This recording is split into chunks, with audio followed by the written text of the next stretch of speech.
Mega Man 3 is arguably the game that brought the most staples to the franchise. It was the game to introduce Mega Man's iconic slide, his friendly Robodog, Rush, with his traditional utilities, and one of the coolest protagonists in the series, Proto Man. However, with these fabulous additions comes one that is controversial to the community.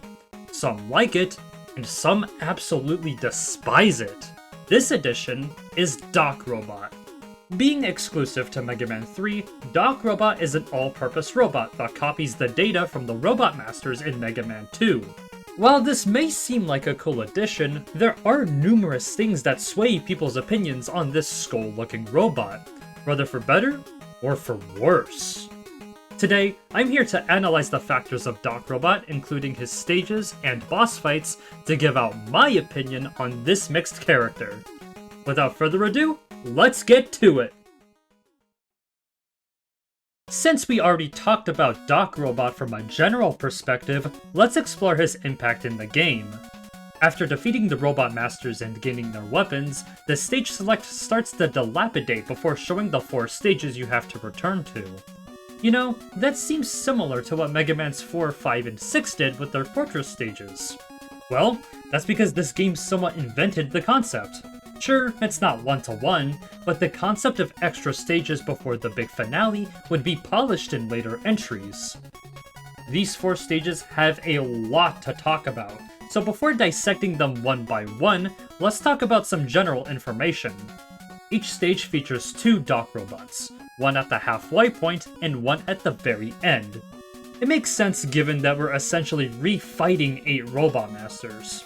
Additionally, these stages give an extra spice of difficulty, meaning weapon usage is encouraged, and sometimes even required.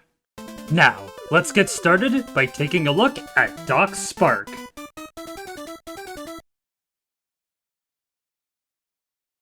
For a revisit, it's pretty standard.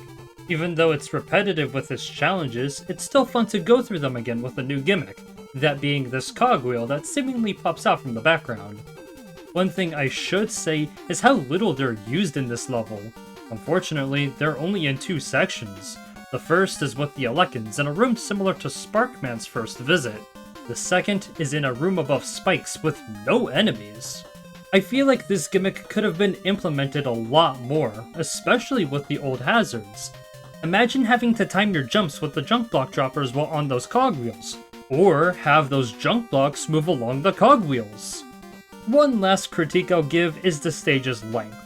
When compared to the other 3 revisits, this stage is probably the fastest one to complete, taking me around 2.5 minutes to complete, whereas the others took around 4. Other than that, the stage is above average. As for the 2 Doc Robots, I think they're okay. One of them is decent, while the other one is... not great. First, Doc Metal.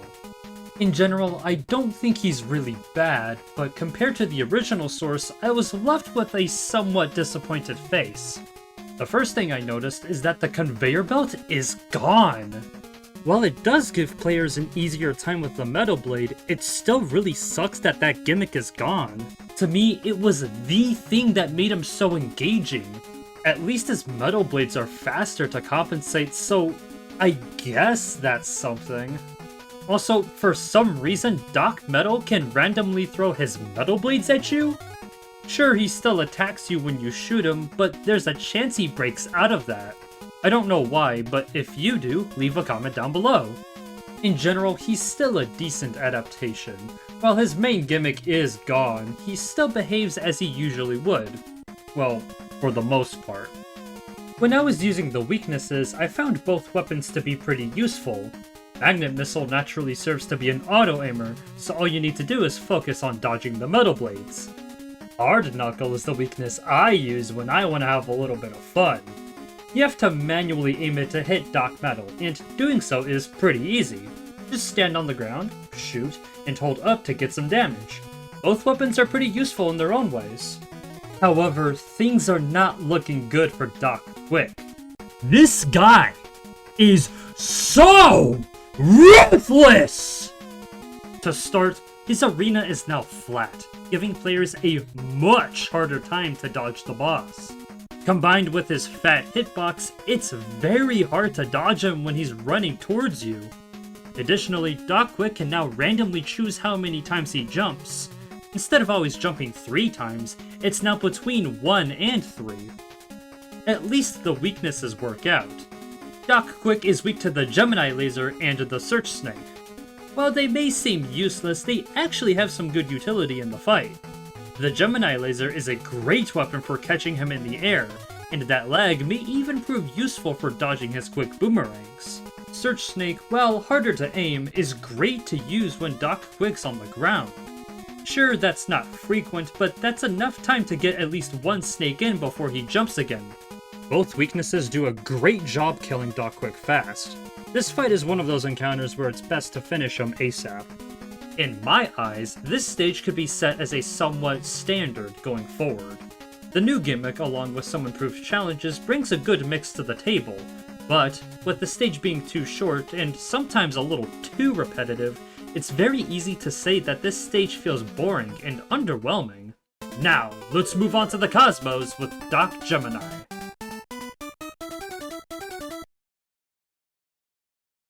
I hate to say it, but I would rather play the first visit instead of this one. Doc Gemini feels really boring with its concepts and evolutions. Sure, Doc Spark reuses a lot of challenges, but at least it adds to it rather than just putting it there. The very first room contains bottomless pits combined with a bunch of nitrons and geomecies.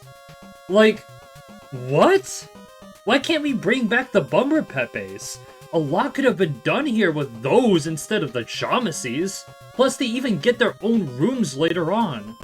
Hey, it's me from the future. I wanted to clear things up about this line because mentioning Bomber Pepe would be more of a contradiction than anything. The reason why I want this enemy, or rather any tanky enemy in that matter, is because they would fit well with the bottomless pits. The Bomber Pepes were also a great enemy in tandem with the Nitrons, while the geomecies are really not. Thanks for listening, and back to the show. Also, I really wished they make that segment shorter. Look, I get it, this is Gemini Man's stage, it has to be somewhat similar, but that doesn't mean it shouldn't get some improvements. The boredom gets carried throughout the rest of the stage too. Take the water segment as an example. Here, we are forced to use Rush Are we being serious right now? Rush Jet in the water? What? If that wasn't a catastrophe, I bet this will make you explode.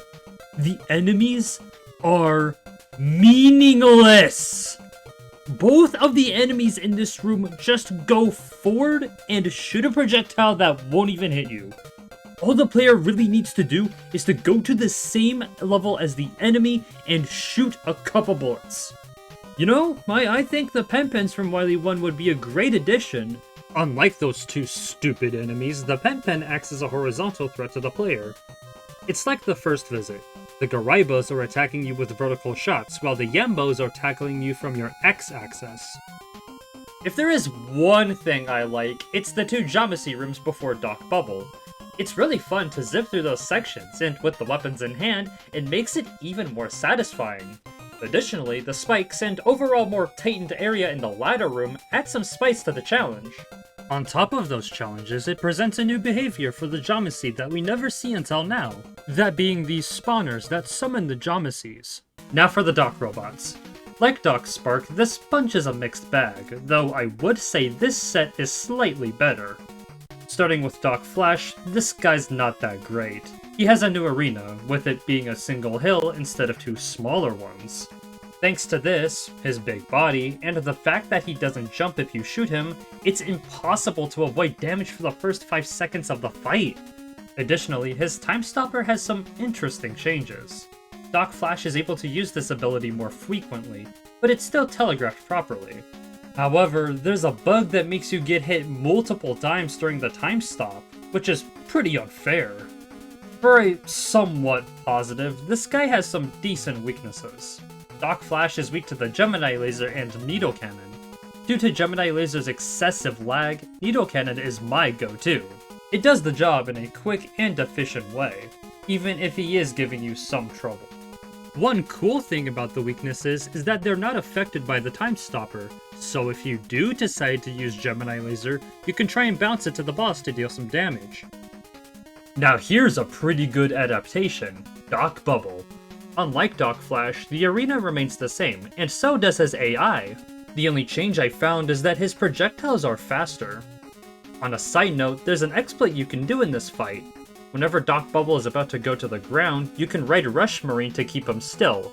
This is because Bubble Man resets his pattern when Mega Man touches the ground after he is done executing his moves. This exploit really isn't a bad thing. In fact, I find it pretty funny. Easily my favorite Doc robot so far. This guy's weak to Shadow Blade and Spark Shock. I don't think I need to say which one's better. Why would you use a weapon that fires in a straight line when you can aim with the Shadow Blade? It's a faster and easier weapon to use. After all, it's one of the reasons why Bubble Man is weak to the Metal Blade. While I just got done complimenting a boss, it's sadly not enough to make the whole experience good. It's cool to see the Jamacy in action, but it's unfortunately, in my opinion, the only cool segment in the stage. Everything else feels like a slog. The Doc robots as a whole are decent. I really like Doc Bubble, but Doc Flash sours things up a bit with his unnecessary changes. Now, it's time to talk about Doc Needle, and you'll be pretty shocked about what I'll have to say. I love this stage. It's easily my favorite out of the four for so many reasons. So, let's break it down. To me, this is the stage that does the perfect job mixing old concepts with new elements. It's not like Doc Spark where it's too repetitive with the old stuff. And it's certainly not like Doc Gemini where they make everything bland. For the first half of the stage, the needle presses are used in different ways to challenge your platforming skills. Some have similar setups to the first visit, and others have completely different ones. It does suck that the rooms after are a bit empty. I feel like the Harry Harrys and Hammer Joes would fit here perfectly. What makes me hooked is the second part. Oh boy, I love the second part. It continues to mix the old with the new, and god damn they do it well! The old challenges have some flair to them, and they never feel exhausting to go through. For example, there's this section with a new enemy, the Flying Metal DX, that tries to swarm you with shots. However, this is shown in a room layout similar to the previous visit. I never noticed it until making this video, and it's something I've grown to really appreciate. While some people say the Rush Jet section is never fun to go through, I honestly think it's the opposite. It's definitely better than a certain water section. Yes, dying can be brutal, but this area provides a lot of weapon goodies to keep Rush Jet full. As long as you conserve some, you'll be okay. Unless you do this exploit. I mean, you might as well just skip the challenge, but it is a good way to save some ammo. However, none of that compares to my favorite part of the stage. It's a giant Metal that spits out big balls like a normal Met would. Plus, he summons normal Metals to keep you on your toes. This is such a fun sub-boss, dare I say the best one in the game. What a fantastic stage. Great work, Doc Needle. But, let's see how you fare with your bosses. First is Doc Air. This boss acts the same as his original counterpart, which is cool. It does suck that he keeps his undodgeable patterns, but at least you have the slide to make things easier. The only change I noticed is that the tornado's hitboxes are larger, which is unfortunate. Other than that, he's still the same, and I still can't beat him. This guy's weak to Spark Shock and the Magnet Missile. Spark Shock isn't too bad here, as you can sneak it through the tornadoes to deal some damage. Magnet Missile is the complete opposite. It's not a great weapon to use, as it's harder to shoot through the twisters, and it does a horrible job hitting him airborne. It's more of a nuisance than a weakness. Unfortunately, Doc Crash isn't completely one-to-one with his counterpart. While he still acts based on your inputs, there is a random chance he can shoot a Crash Bomb out of nowhere.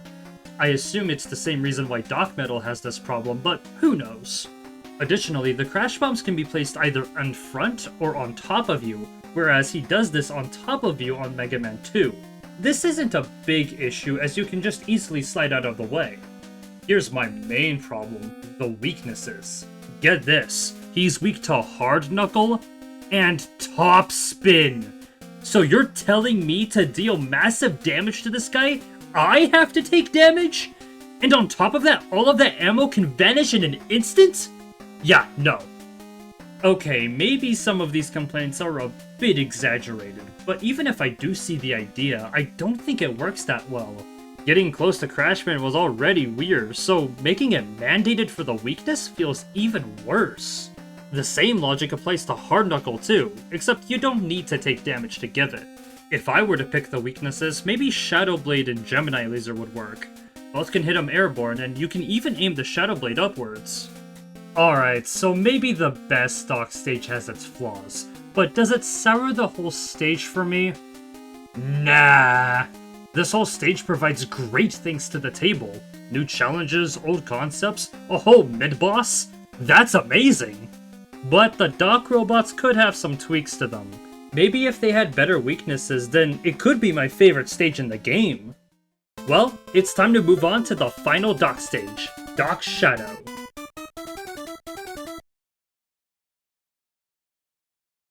You know, it's really ironic that we're covering the best and worst stages of this video back to back. That's right, I hate this stage. To start, this stage has a bunch of unnecessary spike placements. It's mainly shown in the first half. For example, what's the point of these spikes? I'm pretty sure nothing would have changed if we got rid of those. Additionally, I have a feeling these hitboxes are way too big. I swear, when I try making this jump, I die to those stupid objects when I shouldn't be. To cap it all off, there's these spikes in the last area of the stage. Honest to God when I say this, if you die to these spikes, you have absolutely zero say on how to play a video game. You're just that bad. The main gimmick of the stage is the drop platforms. They're pretty simple. They open up to make you drop down. Though I feel like they're really jank. For some reason, when I land on the platform, I fall down even though it's closed. It might be the hitbox or just a little bug, but I honestly don't know. Also, this may be a personal nitpick, but the animation for the trapdoor closing is so weird. It just goes back to its closed state instantly, and it somehow throws me off. I do see the idea of this concept though. It's definitely one of those good on paper, bad on execution concepts. Maybe if it was polished a bit more, then I could see myself liking this. The second half though, not as much. It's just a reused section from the original stage. Man, what a disappointment! The other stages added some spice to their challenges, and some even added brand new rooms. This is just a copy-paste room with a new enemy. And that enemy doesn't do shit! They honestly made the challenge worse than before. Instead of the Mecha Keros, how about bringing back the Yambos? If Doc Needle pulled it off well, I don't see why this stage can't either. Well, let's just take a look at the bosses. Maybe they're the good element. Oh well, fuck me, I guess. Oh, where do I begin with this guy? How about that stupid shield of his? Doc Wood's large size makes his leaf shield much bigger, and when combined with the falling leaves above, it's near impossible to get out of here damageless, let alone alive. That mother trucker also delays throwing that shield, so you might as well throw everything you learned from Woodman right into the trash. Additionally, Doc Wood has a bigger jump, leading him to get across the room with 2 jumps. Oh, and let's not forget, if you die, you're starting all the way back to the beginning. Now that's some fucking bullshit. It's like every time I go into this fight prepared, I come out scarred. God, what a horrible recreation! What about the weaknesses? Not bad. It does suck you can't shoot through his shield until he releases it, so it's honestly whatever. Do what works for you. Well, at least Doc Heat is better, but not by a landslide. This guy is a bit different than before. First, his atomic fires are shot differently from before. Doc Heat does it in a more upward angle than Heatman. This does screw me up a bit, but thankfully he won't do it again after you keep damaging him. One tiny thing I saw is that every attack deals 4 damage, whereas Heatman's attacks deal different values of damage. That kinda sucks. It made that Robot Master feel somewhat of a threat. Doc Heat is weak to Shadow Blade and Top Spin. Oh my god, not again! You know, Search Snake would have been a really good weakness. It replicates the Bubble Lead to the T.